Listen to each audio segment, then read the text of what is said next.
The man leapt into the air with just one hand supporting his stick. His seemingly ordinary kick suddenly transformed into a blazing fireball. The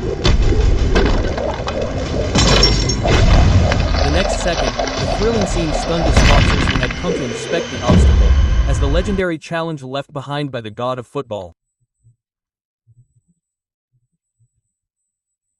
Even a wooden board as thick as a dining table was rarely able to penetrate it. The kick made the sponsors see a huge opportunity. If they could recruit the man to their team, they would surely be able to bring their team to rapid growth. In fact, the man was actually the reincarnation of the king of New York football. In his previous life, he was trapped by the opponent during the World Cup final, causing his soul to enter the body of a crippled man. After waking from his coma, his father was deeply moved. The doctor said that although the operation had failed, the man's physical condition had stabilized and he still had hope of walking again. Shortly afterward, the news came on television. The news of the king of football's death had devastated the New York football world. The man realized he had truly been reborn. Seeing his distraught expression, his father immediately consoled him. As long as he continued with his treatment, he would surely be able to stand again, and then took him to his own football field. Upon arriving at the field, the man saw people discussing the football god's challenge. Only by kicking through 5 layers of wooden planks, 1 piece of tempered glass, and 1 piece of stone was it considered successful. For years, only the god had ever succeeded. Seeing this, the man immediately stepped forward and kicked without hesitation. The obstacle shattered into pieces. At that moment, his father was negotiating with the field owner. Since his son's serious illness, their football team had lost sponsorship and was on the verge of disbandment. But when the owner saw the legendary challenge successfully overcome, he was shocked. Even the opposing team's captain couldn't hide his amazement, but the man simply replied calmly, "It was just a regular training session, nothing special." His words immediately angered his opponent.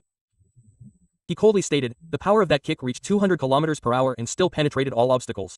Then it hit the small goalpost with precision. That was no ordinary feat." Seeing the man's continued disdain, the opponent immediately challenged him to a match. If he lost, he would hand over the management rights to the field. Hearing this, the father became anxious, afraid his son would be reckless. But the man immediately agreed without hesitation. The match began. The first round was kicking food. They had to kick a watermelon, tomato, and egg into the goal without breaking it. Unfortunately, their team only managed to kick the watermelon. Meanwhile, the tomato and egg failed miserably. Meanwhile, the opposing team easily managed all 3. This round immediately demoralized the team. The second round was ball control. The ball had to travel a designated route, avoiding all obstacles, and enter the goal. The fewer touches, the better. Hearing the rules, everyone was immediately shocked. Because this challenge had never been successful, the opponent stepped forward confidently. 3 attempts finally managed to score a goal. Seeing this, all the team members were cowed. No one dared to try. Finally, the father himself stepped in. However, his first kick was very embarrassing. Because the ball stopped midway, he immediately lost hope. Because if he lost, their field would be completely lost. At the crucial moment, the man calmly gave instructions, but instead was laughed at by the field owner. Because with his father's strength,